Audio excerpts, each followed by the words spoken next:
must have been fun. Okay, I'm ready to, I'm not going to introduce myself because you're going to see a lot of me in a short while, so I can move it on. Well, I'll be happy to introduce you. One moment. You just did. Okay, you're ready to go? I'm ready. I stay ready. Okay, it's all yours. Am I showing? We're not going to introduce each other. That's fine. Then I'm going to. I'll do the introductions after your presentation. Okay, fine. Thank you. Okay, Pete, make sure I do it right. Okay.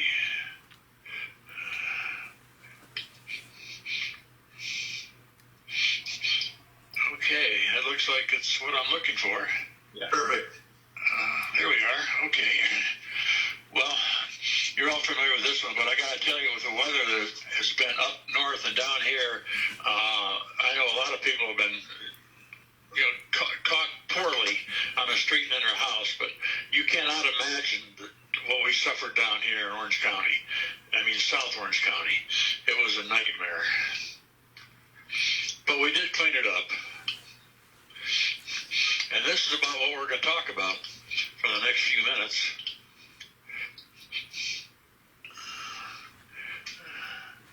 Oh, yeah.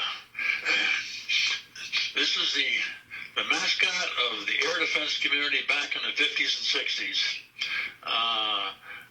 No offense intended for the aviators in our community. But if you look up Ouzelfinch, you guys a great read, believe me. Okay, that's me talking. Little track to my rise in the service.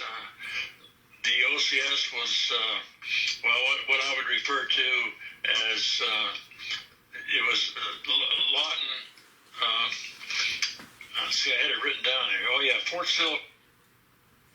Sill's Country Club and Spa. That's what that was. 6 months of that. Retired as a major in 1980.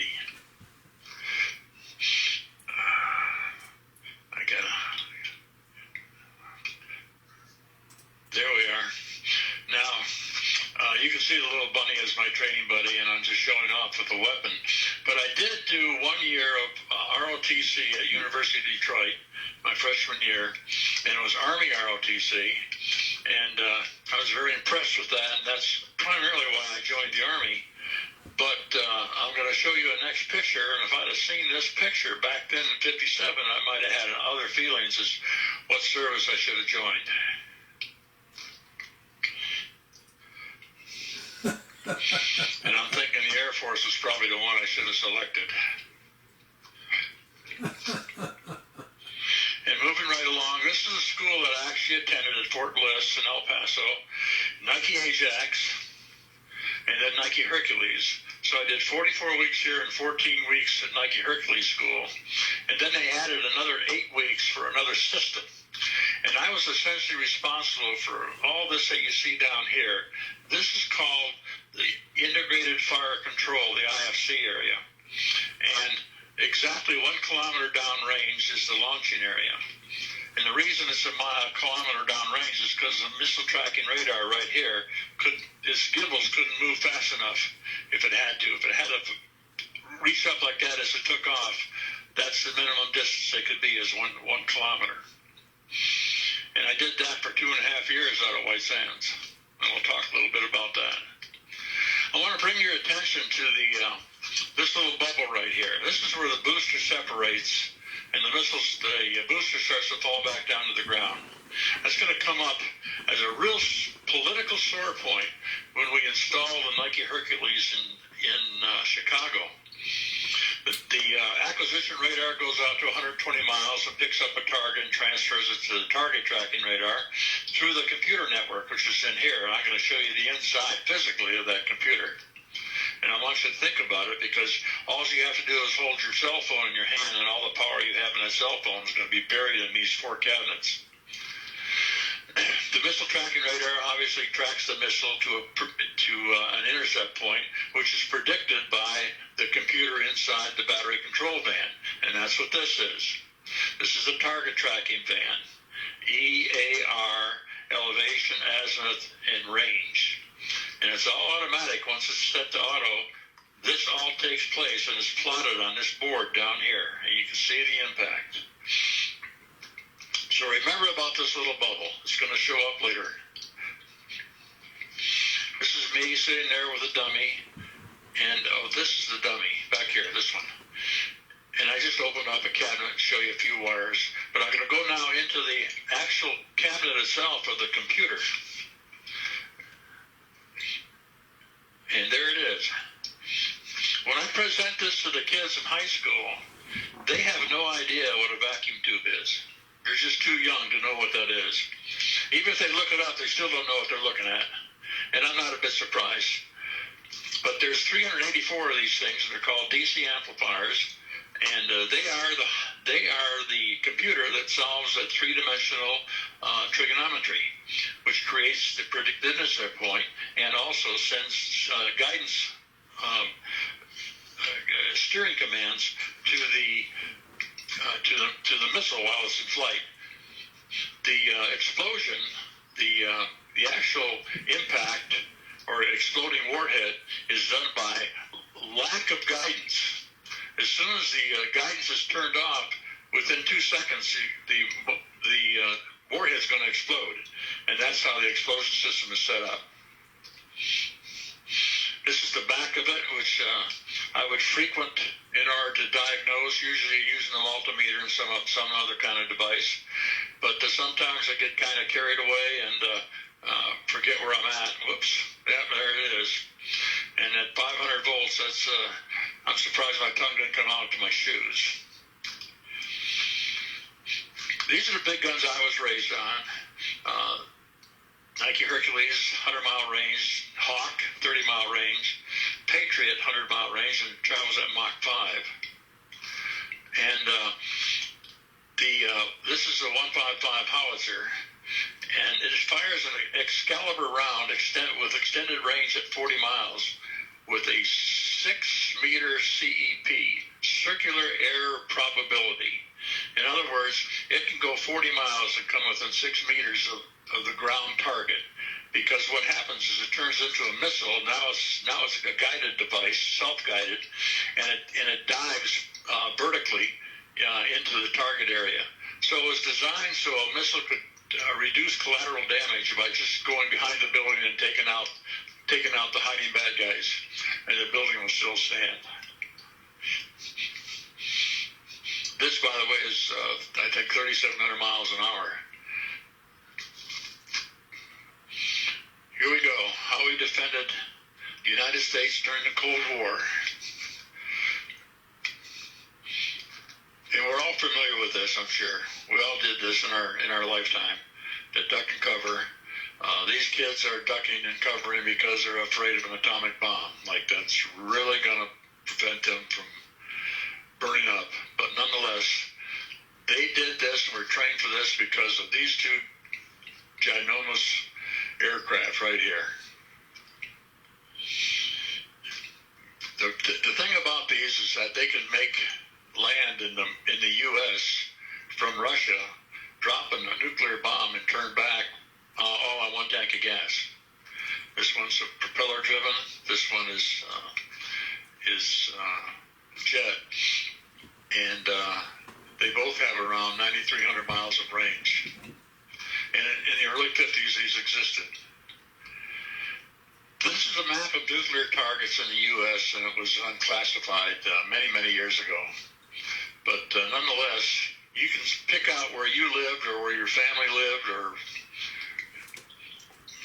where you're familiar with, and you can see all the areas that were targeted. Here, I'm in here for Detroit, and then the whole eastern seaboard is one big target, along with LA and San Francisco. And this is where we had, in 1965, the Nike Hercules positioned. There was approximately 150 batteries. A battery consists of 20 missiles, excuse me. So you're going to see the value of this shortly as I go along, but here's Chicago, and there's Lake Michigan, and you got to keep that in mind when we start talking about that little booster that separates. And here we go. The World War II ends, and the Berlin blockade starts. And that's when the Cold War begins. And Winston Churchill says, here comes the fall of the Iron Curtain. And he was absolutely right. But not too long after we did ours, the Russians came out with their atomic bomb. And that raised an obvious concern for everybody. So we started developing the Nike Hercules, taking the Nike Ajax and then adding range to it, maneuverability, and warhead capabilities, and I'll show you those in a short period of time. Then the Korean War starts on, and this is going to be right in the middle of it. Of course, now we're having asset problems in trying to fund the Korean War and still develop this weapon system along with other weapon systems. But during that development, shortly afterwards, the arms race begins because now the Soviets have the hydrogen bomb. So from 48 to the Berlin blockade to 53, which is what, five years, a lot has happened, putting us into the brink of war. The first Ajax was deployed to Fort Meade to defend the capital. And we had created, we as a society of air defenders with Canada and ourselves and our other allies, we created a thing called the DEW line, the Distant Early Warning Line. And it was in three elements. It was on the top of the U.S., right through the middle of Canada, and the top of Canada around the Arctic Circle, Greenland to the top of Alaska. And that's going to come in play for the next many years because a lot of people scrambled out of the Air Force bases here in Alaska and up in northern Nova Scotia. Hercules goes to Chicago, and when the missile fires,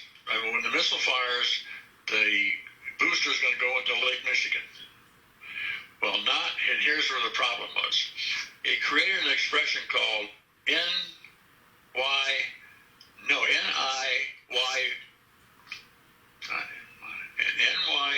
I ought to read this thing so I know what I'm talking about.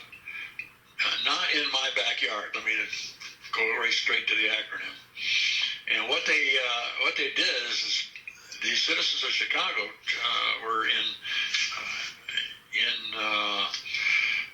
protest form trying to stop the implementation of putting Nike Hercules in and around the city areas. They failed that, but nonetheless, the military were not too popular in the city of Chicago for this period of time. Now what happened in 1958, I joined the Army in 57, but 1 year later, the first ICBM is revealed coming out of Russia. The Vietnam War still trucks along. Nike Hercules then starts to ramp up very quickly. And many of the weapons of the approximately 3,000 missiles that are developed and provided for United States coverage were 60% of them were nuclear. That was not well known for the longest time. As a matter of fact, it was not known until after deactivation of Nike Hercules in Conus in 1979. It stayed on for several years in foreign countries. But the theory of being nuclear is that we're never going to take on a single airplane. We're going to be taking on a fleet. And the theory here was we could blow this up at 100,000 feet with a Nike Hercules, and they would not only incinerate the aircraft and the nuclear weapons, but it would destroy the whole fleet at one time. And as I've researched, the fallout from this is simply the hardware. You're not going to have a big mushroom cloud. There's no gases coming up from Earth. It's just the hardware falling out. But all the nuclear weapons that they're carrying would have been incinerated also. My favorite crisis. Lived through this. This right down here is Guantanamo Bay. Or ever wondered about it? You can see how close we are to Havana at 90 miles. And next line, I'm going to show you how bad we were in trouble when the actual blockade came to be on the 26th of October. This is the location of the missile sites in Cuba, and that's their ranges. So pick your target. But they had the missiles capable of going there, and it was assumed. I'm assuming that they were all nuclear, because you're not going to do a lot of damage with a single missile in any of these large cities. Certainly not enough to cripple the country. So that's why we had to make sure we did something about them. And what we did, first of all, in Guantanamo Bay, which is down here in the bottom, you can hardly see it, we had a Hawk battery, and that was taken care of by the Marine Corps. But here's the list of missile systems that were down in Florida at the time. And these are the 1, 2, 3, 4, 5, 6 Russian launch sites. And some of them had many missiles on them. And they were all capable of reaching those kind of areas right there. The Nike Hercules are the red ones. There's 4 of them. And then there's 2 battalions, four batteries to a battalion of Hawk. Now, Hawk has got a 35-mile range, 40-mile maximum. This is 90 miles, so it's all designed to take on a low-flying airplane coming out of Havana somewhere, or just out of Cuba, period. Nike Hercules, on the other hand, has got a 100-mile range. And here's some personal irony. When I joined the Army and was trained, my first job was to maintain those radars and the computer at White Sands Missile Range. At that time, it was called White Sands Proving Grounds. And that was kind of exciting because we drew $65 a month more for hazardous duty pay. And then, and I was excited about that, but then, because I was like an E4. But then the next month, it was changed to White Sands Proving Grounds. I mean, from Proving Grounds to White Sands Missile Range. And there went my $36 or $65 inheritance. But nonetheless, the point I want to make here is one of these 4 batteries, I don't know which one it was, actually was the battery, the equipment that I was firing from when I was stationed at White Sands. The Nike Hercules systems did not arrive in Florida until the blockade was lifted, and they just stayed there for deterrence to make sure all these missile systems here had left. And that took the better part of a year. And yeah, it's a very interesting story because we went back and negotiated the release of our not shared missile. I should have researched this. But we had a missile in Turkey we had to get rid of, and we did. And you're welcome to unmute and chime in on that one because I can't remember the name of the missile. My wife got trapped on that day. She stayed with the 3 boys in LaGuardia Airport for 4 days without any support. So she starts out as a 22-year-old refugee. This is what the Hawk looks like. Firing. It's always a low angle fire because it goes after low aircraft. This is the radar repaired, pulse radar, long distance, and of course I repaired the battery control center, which I don't have a picture of it here. This is a continuous wave radar here called a CWAR, continuous wave acquisition radar. But these are the heart of the machine right here. These are illuminated radars, and what happens is this here is the transmitter antenna.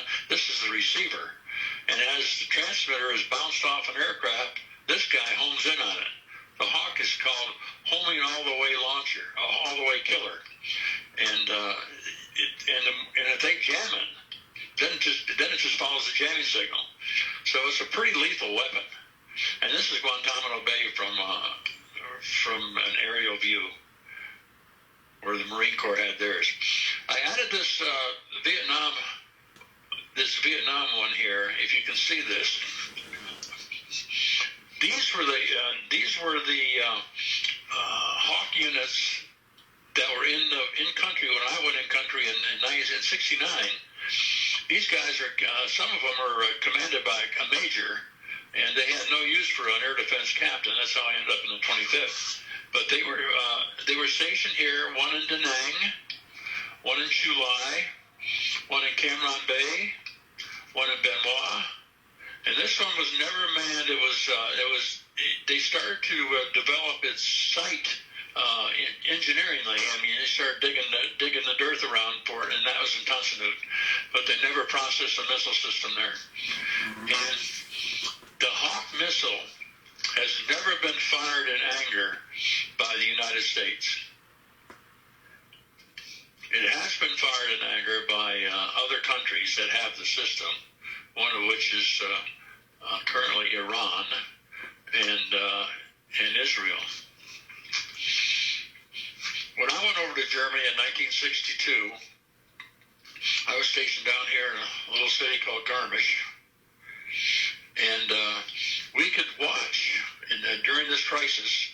We actually went to battle stations, which was no fun because you're actually plugging in an active electric circuit into the missile itself. We could watch the MiGs coming here out of East Germany, and as they got close to us, we could see the Thunder Chiefs coming out of Spangdahlem Air Base, trying to meet them halfway, and this went on for the better part of 10 days. So we were quite anxious because we were designed for rotating batteries and rotating personnel, but that's assuming that all the batteries have good operating equipment, and the Hawk had some notorious problems with it in the early days. Missiles peak at 3,000 missiles in and around the cities and the silos of the U.S. And when we had the missile crisis in Cuba, we knew who our enemy was, so we could guard against it. But when Kennedy was assassinated, we went to more battle stations, and it became very difficult because we did not know who our enemy was. Officer Candidate School, or what did I call that then? Club Med? Yeah, 6 months of that. I got down here 187 days. That's a story in itself. I know a couple of you have been through OCS, so you know what I'm talking about. HERC starts to stand down because primarily China now has, HERC starts to stand down, but at that time, China develops the hydrogen bomb.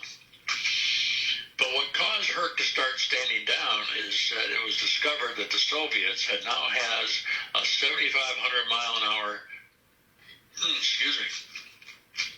IBM. And it was equipped with a 25 megaton warhead and MIRV vehicles, multiple reentry vehicles. So we had to do something about that, and we started to develop a thing called Safeguard, and I'm going to show you what that consisted of. The ABM treaty is starting to get into works. Now I go to OCS and I go from here to here, and this picture has meaning to me. This is a bid, and this is a scam. The upperclassmen come around and have you give them, this is when I was lower classman, have you give them a quarter so they could bounce it off the bed. And when it bounced, they took it. That could get to be very expensive. Several of them came around. This is what we trained on, the 105 howitzer. This is me. I graduated 5th out of a class of 147, so I'm pretty proud about that. My mom and dad from Detroit. My wife is now, she's 25, and I'm 26. And my sister Pam is 19, and Sister Pam marries this guy right here, who is our battalion commander, our student battalion commander. His name was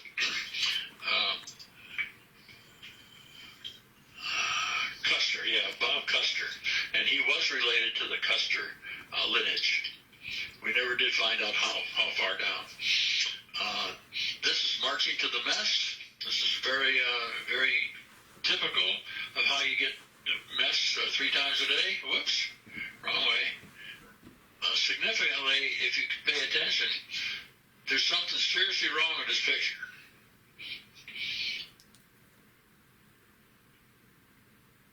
And I'll come back to that later. Saluting with his left hand. Questions. There's something seriously wrong with that picture. It's in reverse. Oh, thanks. Not supposed to pick up on it that quick. Was that you, Seth? That was me. Yeah, I was one of them. Okay. Yeah, the guy does not salute with the left hand. Okay. I'll fix that. We'll look at it from behind the monitor here. These are the 3 missiles that we used during that Conus protection during the Cold War. Nike Hercules, of course, Ajax started, but Nike Hercules, which had a 100-mile range and a 2 to 40 kiloton payload.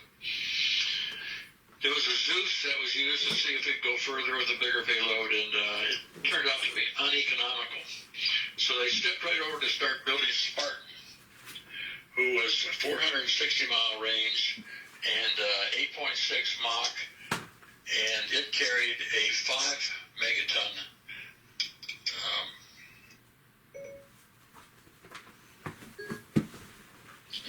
and I'm going to have to give credit and help to one of our aviators.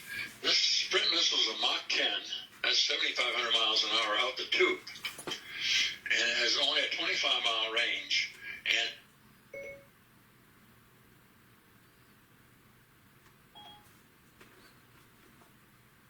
it will go 25 miles in 12 seconds. So Safeguard was declared operationally capable on 1 October 1975. And this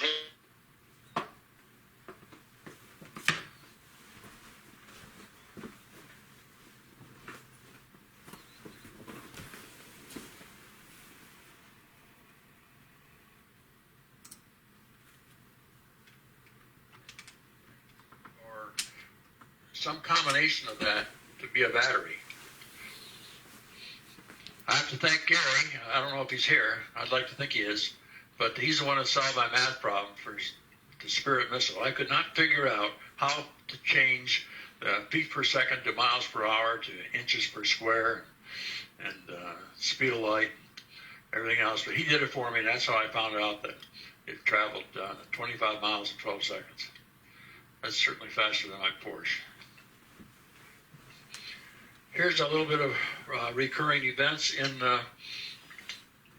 Vietnam. I'm trying to get my. This is where I was down in Cu Chi, and you're all familiar with this much more than I am. These were losses. And I did this replacement detachment as the commanding officer for a year. It was a superb job.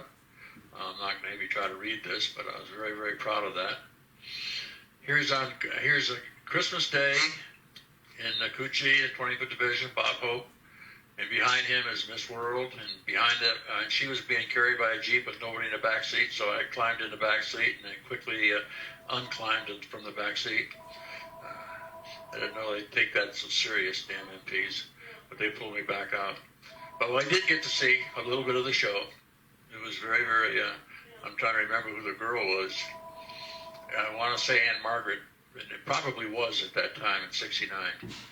This is my XO. Here's our little study buddy, Mr. Chu, the monkey. And this is a pose picture, as you can imagine. But I'm going to show you a story here shortly. I have my own AK-47 and my own basic load, which is, I think these are all cans of beer. And that's just how you existed in garrison, anyhow. We had some campaigns in '69. Those that affected me are shown here. This one is the big one. Tet, February 69. This is the second Tet. Much, like 10% of what you had in '68. But we engaged the wire. We engaged the enemy inside the wire, and I was involved in that. they had 3 missions. Take out the Chinooks, and they were very successful with that. They took out 9 of our 13 Chinooks. And then a TOC, which I got involved in, and they did not take the TOC, and we did not take any prisoners. And then the 3/4 Cav. This was an interesting story. The 3/4 Cav was changing from the M48 Sherman tank to the Sheridan tank, what's referred to as a light aluminum tank. In the process of doing that, they had these 2 tanks scattered around the motor pool, and North Vietnamese lieutenant had the mission of actually capturing one of the tanks in the motor pool and raising as much hell as he could. And that was with the 3/4 Cav. He was intercepted because it was one of the tanks that was down. He had no power, so he got caught. The VC that were accompanying him, we caught them, and in interrogation, they immediately pointed out a training location, and that's the purpose of this side cartoon of the tunnels in Vietnam. We found, I wasn't on this, but it was found by the 3/4 Cav folks about 30 miles north of Cu Chi, a series of tunnels, one of which had the Sheridan tank in it. I mean, they had no sooner taken this tank in the country and started training on it, and they lost one. The VC picked it up, and he was training on that. So it just goes to show you what you can put inside these tunnels, which are now tourist traps. I don't think the tank comes with the visitation, though. But that was a hell of a story. This is what I qualified on. I did particularly like the M14. It was so accurate, and I got my expert on that one, and I also got it on the pistol. So for some reason, I had that capability. I wasn't so very good at the automatic, at the M2 carbine, nor the M16. But I did qualify in the M60. When the M60 was, when I was in E6, as an NCO, you had to qualify with it. Up until the E5, you didn't have to qualify. All you had to do was be familiar with it. So here we are, back to protecting the U.S., and Hercules continues to deactivate. Now Vietnam's starting to wind down, thank God for everybody concerned. And the ABM Safeguard has now reached its IOC. It's ready to deploy. And here comes Washington, D.C. And its next day, it's canceled by the ABM Treaty. I can't calculate the number of billions of dollars that went into building that thing and research for it. Research will spin off into other elements that you're going to see later on in this presentation.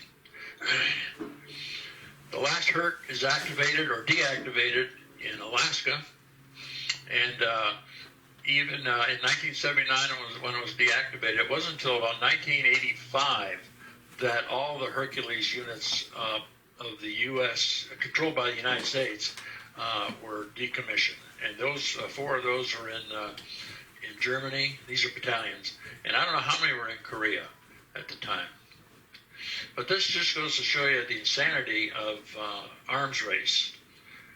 Once the USSR developed the hydrogen bomb, each country went nuts trying to outdo the other one, and how many warheads they could create. No sanity check here. In 1984, Patriot deployed his first battery at 32nd ADCOM in Germany. And by then, I was out of the service and working for Raytheon. So I was the logistics manager responsible for deployment. So that was quite a good job. I got to go visit old areas, and anyhow, that's a story in itself. The Gulf War is going to use. Comes along, and the first use of the Patriot was at the Scud missiles. In the meantime, the START Treaty starts to work, and Enduring Freedom shows up. And the Cold War ends back here, by the way. We carry it at 91. When the wall fell in 89, and 91 was the fall of communism. The the dew line closed also. It was it closed completely down. No more. There was some manning, some automatic manning, but very little activities. And NORAD just turned the switch off in '93, closed it. Then 28 years later, we're going to deploy THAAD, the Theater High Altitude Air Defense. It was first deployed in '08, and it is a hit-to-kill weapon. It has its own sensors to it. Once the missile is fired, it can read where the target is coming from satellites pre-positioned, and the interception takes place. I don't know if this is real here, but it talks about the European location with the battery in Czech Republic and the destroy vehicle coming out of Poland. So I don't know that they're deployed that way. But I do know that they're deployed here in South Korea with a 1,000-mile fan, which upset the Chinese extremely. Kinetic vehicle, kinetic kill, rapidly deployable, and it is really. It only consists of these kinds of trucks down here, and all the missiles are on that truck, and then towing this radar. And you had to be about a football field away from the front of that, because it could cause a little damage, considering the power that's in this thing. It could fan out that far. Well, putting that missile system here in South Korea gave us protection against North Korea, but it also was able putting missile systems here, putting that here, also protected against incursions in this direction. Kodiak Island was one of the ICBMs that North Korea had sent in. No warhead, but they were able to reach that close to the U.S. then. And this map here is about maybe 3 years old. And I have not been following Korea since then. Now we enter a new force. And it's essentially in Colorado Springs. That's where it is. And we're going to talk about spaceborne weapons and defense. You're going to love these. First of all, there's this. These are 4,783 satellites of value spinning around the world. And this is Jason 1. Jason 1 happens to be one of 4 of DirecTV's satellite. And this footprint is on the U.S. And it's got one goes to South America. And in any case, if you're having trouble with your DirecTV, just call 1-800-JASON and get a direct line right to the satellite. Talk them into being a good guy. This is a fun game. I got tired of counting, but our young Brigadier General Sebastian has given me information on how this was counted, and there. What did I have on here? I had something like. Bear with me. Yeah, at least 20,000 pieces of space junk as big as softballs, and that's interesting because that's dangerous when they get up to be that size. And some of them will cluster into each other and form their own little microcosms. And now they get bigger. They're almost like a meteor. And if you're interested, I can send you the link to this once we sign off here, because Seb sent me a link, and it was a great read on how this is controlled.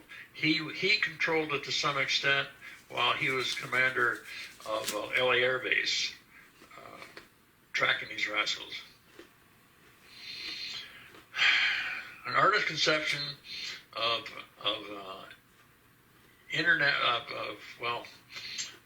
a strike weapon for ICBMs. There is no warhead in this. It's strictly the rods themselves are propelled into the oncoming missile. This one does exist. Still, this is a drawing by an artist, but that inspired the real vehicle, and this is it. It's built by Raytheon. It's the sensors are in here, and the sensors are. There's not a big deal about the sensors. It's just beryllium and one of the rare earth metals. These are the deflectors. I wish I could have shown you the picture of it in motion. Deflectors move along, and it literally heads straight for the oncoming missile.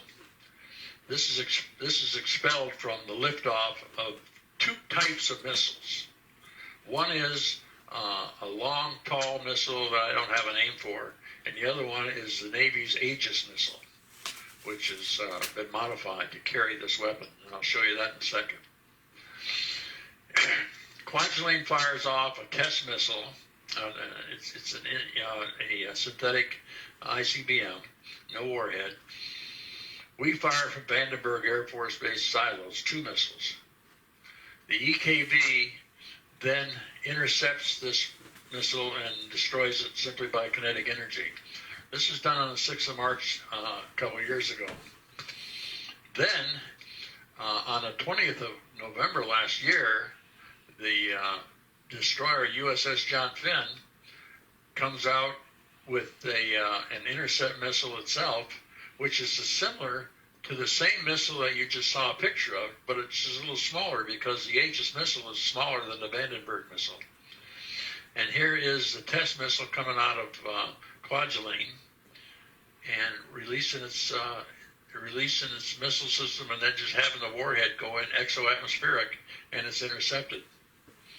And the distance between Hawaii, where this is generally stationed, the ship is generally stationed in Hawaii, that's about 3,600 miles.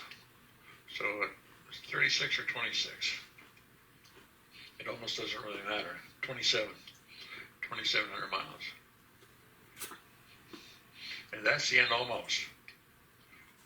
Now I don't know if Bill Mull's in the audience or not, but this is primarily for him. This is what I was exposed to at El Paso when I was stationed there.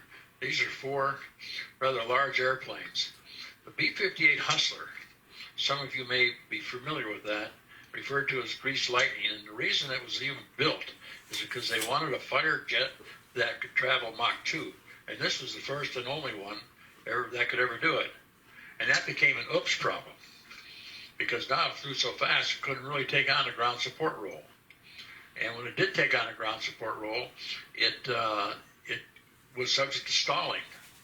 So there's 2 elements not favorable for this. The other one is that it cost almost twice as much as any other fighter airplane made. So it didn't last very long. The Peacemaker, you can see how big that is. That's just a monster. It carries 85,000 pounds of bombs. Stratofortress B-52, around for 50 years, probably maybe another 50 years, because it's so well designed. But I'm going to show you now what the heart of, first of all, this is where I was stationed at Fort Bliss, in these kinds of barracks here. This is the airfield out there at Biggs. And way over here on the outside is El Paso's International Airport. But this is see these little bubbles on top of these buildings? These are called swamp coolers. And I'm sure you all know what that is. Just a hay pad in a big squirrel cage and water coming down to cool off the building. And now I'm going to share with you the hardest job I had as a young E1, or E2 at the time. My hardest job was scraping tire marks off those damn air conditioners by those low-flying airplanes. TTFN. Thank you very much, gentlemen. I'm gonna stop here and come back on the air. Okay. All right, everyone's unmuted. Any questions? Thank you for a great presentation. Hey, Al, you talk about the boosters, all the garbage that landed in the land, what did they do? Did they pick it up? Did they recycle it or what? You hear me? Al's muted. No, he's talking. No. Are you talking about the ones in the United States? Yes, Well, we never fired. but you said that in Chicago there was actually a contradiction about having the systems in there. That's right, because they didn't want the boosters falling in their backyard, because not all fall in Mid-Lake Michigan. Okay. The perimeters of air defense are kind of interesting the way they're set up. There's got to be about, right now I'm guessing there's going to be about 15 elements within a single battalion's location. And most of them are command and control. And of course, the most important ones are the missiles themselves. And they'll take on a falling point and predictable. But when we were shooting at White Sands, it almost always fell in the same area, and then they were just shuffled to back up. The Nike Hercules also has a 50-mile range surface-to-surface, which we fired a couple times, and one of them moonballed. And now you got to think about that. You got 11,000 pounds of missile coming back down, and nobody can find it. So that was a scary day. It did not blow up on me. It did not blow up. Okay, thank you. Any other questions? Well, it's a very interesting comment, presentation. Two questions. I watched a Hawk missile fire, and I was in the stands, and you talk about fast. It was bang, bang, out of sight. It's amazing how fast those things go from the start. Yeah, they do that, but I'll tell you, that Sprint missile, I was at White Sands watching one of those, and I was told, I was an E5 then, and I was told to look downrange away from the tube. And of course, I'm not going to do that. I'm not going to watch the tube, but that was a mistake. By the time I realized what I'd done, it had been down there, hit the target, and you can just see the white puff of smoke. And that was it. Now, what's the defense around Los Angeles? I guess it's all demobilized now, but it is. There's nothing. If you're trained in the system, you can recognize a few things up by Fort MacArthur. Yeah. There's an old Nike site there, and there is an actual working model of Nike system in San Francisco, in Marin County. And it's now operated by the National Park Service. There's also one in Florida. And it has the radar bands, it has the acquisition radar and the one tracking radar, and it has an elevator and 6 missiles. So in visiting, you end up watching the elevator go up and down and go downstairs with it to see what the whole system looks like. Right now, and I'll look for them. And then they've got a couple of them that are marked uniquely because the atomic warheads, the nuclear warheads, those missiles had a specific circle on them. So those that had been in the business immediately found that out, pointed that out to the visitors. Yeah, I don't see the name popping up. Hey, Al, this is Seb, just to add something. Yeah. Fort MacArthur, it has no hardware, no flying hardware. They're the housing area. They have 2 housing areas actually out there for LA Air Force Base. Oh. Well, I know at one time they had a shelter for cannons, and inside that shelter they had a Nike missile. And then outside they had another area, rebuild area, which was a pretty good sized building. Yes, They were concentrating on rebuilding the searchlights for the searchlight batteries. Are you in? Yeah, where is it? Oh my gosh, yeah. Okay. Now, another question for you. That's right. Would you take that refrigerator out of your. People get the wrong idea. Everybody had a refrigerator. Who are you talking to? To Al. Oh, I have a refrigerator here? No, you showed a AK-47 with the magazine. Oh, that refrigerator. With my basic load?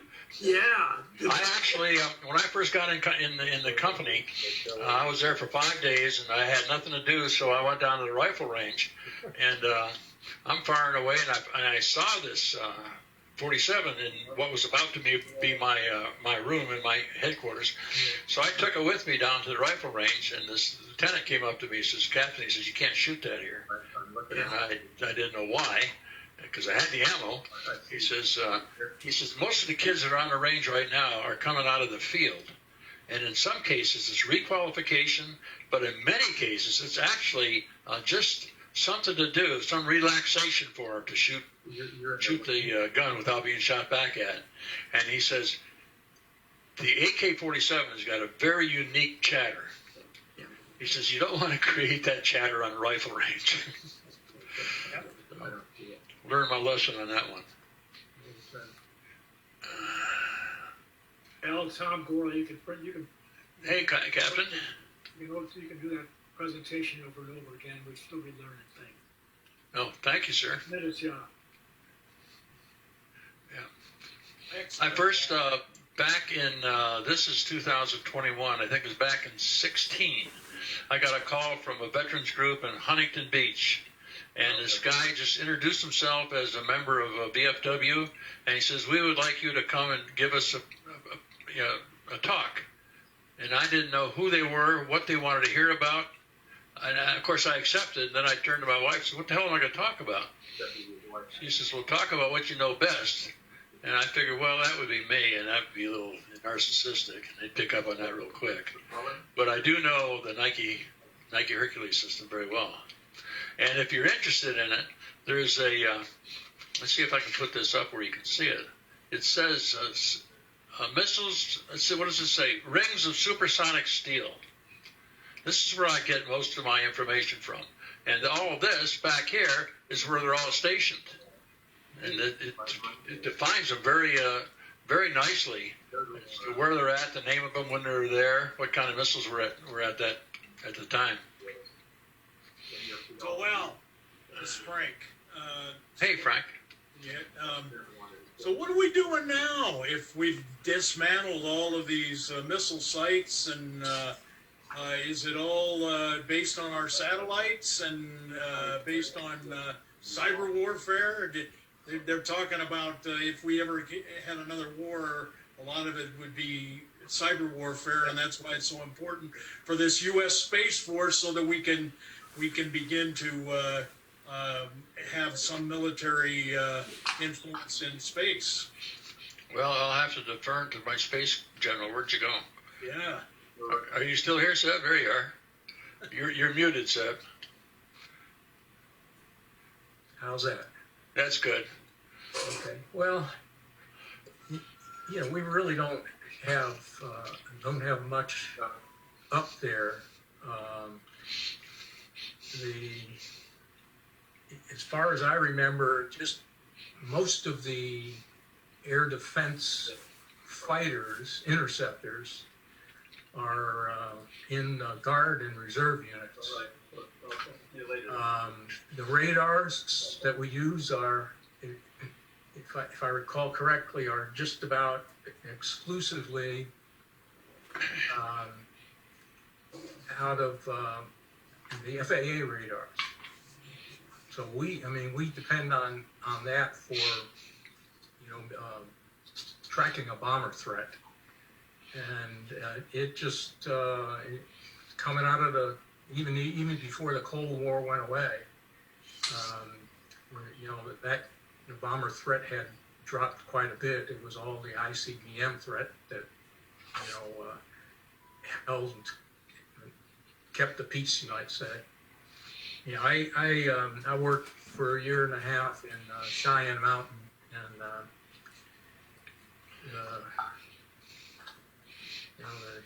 the intercepts you worked on were, essentially we did a lot more drug interdiction than we did worrying about Russian bombers. So, I'm just curious because, we're talking about North Korea having some capability to reach our coast and Well, our THAAD system has got them a little bit concerned, but the system just is limited. It can salvo fire, by the way. The THAAD missile, this kinetic kill vehicle, can salvo fire, which means like 6 missiles at one time, or ripple fire, one missile after another for maybe two 6-packs. But if they're really nuclear shooting ICBMs, we'd have to have a lot of work to manufacture the current system now, which I don't believe even has a name. I know the Navy's Aegis system it's the modified one, and there's another expression for it. Standard missile. It is called the Standard Missile, but they're coming up with a Standard Missile re-identified or rebuilt. They're going to call it the Redesignated Kill Vehicle, RKV. And this organization is called the National Missile Defense System, and that is an enormous activity. It's at Redstone Arsenal, and I went to work for them when I first went to Redstone as a captain back in 1973. They were called the Missile Maintenance Community, and they held reactive response to all of the missile systems like Hawk for one, and Hercules, and TOW, and some other Little John. Back in those antiquated days, we held the maintenance understanding and the publications of support material for them. But now it's engulfed itself into controlling all the missiles, and it is in fact controlled by the Army at this time. And if you ever have a chance to go to Huntsville, Alabama, they've got a monstrous museum there. First thing you see is a Jupiter, which is bigger than it's bigger than a breadbasket, that's for sure. But Al, that organization, I'm not sure if he's still the commander, but the old commander at LA Air Force Base of the Space and Systems Division up there, Space and Missile Command up there, he moved over to Huntsville. And first they used to have the commander up in the Pentagon, and then the development was being done by the guys down in Huntsville. So that's all now in Huntsville. And they normally rotate between an Air Force general and a Army general. And the missiles, they've got missiles deployed, operational interceptors, what you worked on. They've got them deployed at Fort Greely in Alaska and at Vandenberg Air Force Base in Santa Barbara County. And they have at Vandenberg, supposedly some of those are, from what I'm just reading in the press, some of those are operational, and then they also have the interceptors there. They've run some tests on the interceptors there also. But Greeley's going to end up with quite a number of them in the 40 or so up there. And I don't know the operational number at Vandenberg. It's probably 10 or less. So. But that's your missile intercept capability, operational capability, unless they got something that they don't talk about. yeah. I have a question for Sam and Al. What's your opinion of the fifth service, the Space Command? Space Force, United States Space Force. Okay. Go ahead, Al. You want to go first? It's big. No, it's not. It's much smaller than the Marine Corps. That's right. Personnel-wise, I tell you what, when I started to research it, you're going to start your research usually on the internet somewhere.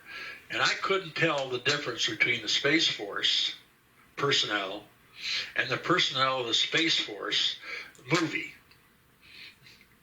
because they lumped them together. So it was Space Force movie? Yeah, there's a Space Force movie. You go to the internet and dial Space Force and see what you get. And it's not a cartoon movie either. This guy's dressed up and I'm trying to remember who he is. He's a comedian. It was tough. Steve Carell. Yeah, there you go. Thank you. Yeah. Anyway, we've been tinkering with setting up a Space Corps as part of the Air Force, setting up a separate, eventually a separate service, but and this dates back to the 80s when they set up Space Command.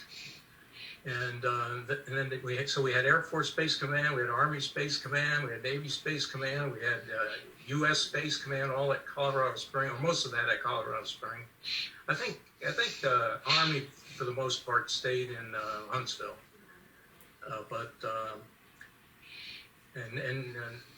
Navy was on the East Coast, Dahlgren, and they have some elements down in San Diego. But it got the Air Force Space Command got pretty big, and the biggest problem that the Air Force has faced over the years was as the space mission grew, the space budget grew, and it became a sizable part of the Air Force budget. And that was only the unclassified or the secret part of the Air Force space budget. You also had the national space systems, and that was just ended up being just like a single line item in the Air Force budget. But that got put in the Air Force budget since the 1960s or so. And so all the Air Force is run by the pilots, always has been, and they just hated to see all of this money going into satellites, and was, in the meantime, B-2s, we only have 20 B-2s, 21 B-2s left, and we're just not producing enough airplanes for the Air Force. So it's always been trying to fence off the space activities in the Air Force from the actual the rest of the Air Force, budget-wise and otherwise. I started off in ICBMs, and finally, after 8 years, got into the space business, which I always wanted to do. And I just really had no idea all that activity that was going on. We still on board? I think so. Something happened to me. Something strange come up. Yeah, Google jumped in. I know. Yeah, Google jumped in. Anyway, the Space Force was set up last December 19th, I think. 2019. And they were putting that headquarters together for maybe a year prior to that. They've got the guy that was the head of the Air Force Space Command is now the head of the Air Force, the United States Space Force, and the headquarters is now in the Pentagon. And most of the elements are still out in Colorado Springs. The bases they're changing the names to Space Force bases. That's begun. President Trump was a big supporter of the Space Force, setting up the Space Force, although like I said earlier, it's I think personnel-wise, it probably doesn't have to be a separate service, but it is a separate service. And you think they would have done it like the Marine Corps and Navy, you know, since it's basically pulling all the assets from the Air Force anyhow. Yeah, we looked at that. I was in the Pentagon at the time, and back in the 80s, and we were looking at making a Space Force as part of, Space Corps as part of the Air Force. That just, you couldn't, it never really got traction, but it has now, and it's done. The guy that the General J. Raymond is running that, and one of the best jobs I had was up at Vandenberg Air Force Base as the commander up there, and I hired a young captain named Jay Raymond as my exec, and the best thing I did for that guy was he had come out of the missile business. I had come out of the missile business a generation before him, but finally I told him, don't go back to ICBMs. It's treaty limiting and everything else, but you need to get into the space side of the business. And we had just moved Vandenberg from a missile base to a space command base. It was had long been a SAC base. So, here he is now, 4-star general, first head of Space Command, now he's head of the Space Force. Somebody had asked about it. So the Naval Academy graduated their first class of cyber war officers or cyber ops about 4 or 5 years ago. And so cyber ops is becoming a big, huge element within the military. But at the time, I don't know if these numbers still hold, I was told by my friend that graduated from the academy that we were outnumbered 1,000 to 1 by the Chinese on people that were trying to monkey around, getting inside our defense systems and everything else. People just, guys sitting at computers, guys sitting at computers in China, trying to find ways to access into our systems. Yeah, I hope they're doing something. Well, it just it's a huge problem, and we ought to be doing. I would envision we're doing a lot as far as capability. But when the Russian hack occurred a couple months ago, looking at some of the press articles, the most interesting ones were the steps that Microsoft took. And I don't think Microsoft took them on their own, but they had some pretty good response to those attacks. And I just hope it's something that we've got ready to weaponize when we need it. Yeah, we probably should have a cyber force. Yeah. Well, there is a cyber command there, and I think most of the the Air Force, Navy, and Army have cyber command elements. Okay. And I think that's all down in San Antonio area, or headquarters in San Antonio. Now, how about NASA? Would NASA be, working with the Space Force? Because it seems like they might be doing some of the same. I don't know. Maybe are they doing the same kinds of? You keep it. We work a lot. We worked over the years with a lot with NASA, but they're set up as a strictly civilian organization, no military components, and the Air Force has their since the late 50s. The Air Force, the Department of Defense has their own space programs. And NASA doesn't want to get involved in ours except launching them. There were a lot of DoD missions on the shuttle, but they want to be there as the peaceful element of the U.S. space activity. when I was at the when I was assigned to Redstone, I got detailed as an extra duty to be a protocol officer. I was a captain, and my job was to take dignitaries around to various places, and some of them were in NASA. And the beauty of that is, at that time, they had the natural buoyancy tank there, 1 million gallons of water and 2 astronauts in there, flipping around trying to chase each other, and that was quite a sight to see. But the one that was most impressive was I had to walk up a little wooden steps to a platform, and there was a curtain hiding everything in front of you. And when I opened it up, it was in fact a wooden replica of the first space shuttle with operational gear in front of it, so all the screens worked. So they were testing out the human factors of where people sit and how things would work. So that was kind of a thrill to be privileged to that, seeing the first space shuttle in pickup sticks for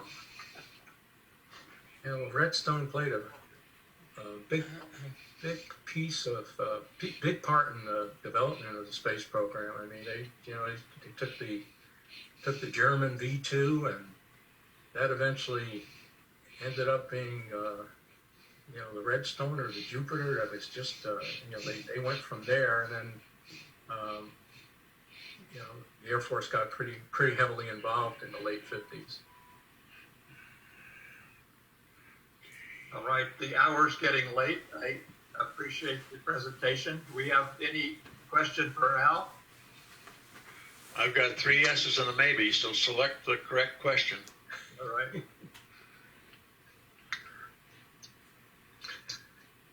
Well, it looks like we've answered them all. Good job, Al. Thank you for a great presentation. Hey, Lynn. Thanks, Al. Great job. I love it. Tune in again next week. Yeah, great job, Al. Corey, thank you for coming in. I'd like to see you. Thank you. And your sister, wherever she is. She's on there.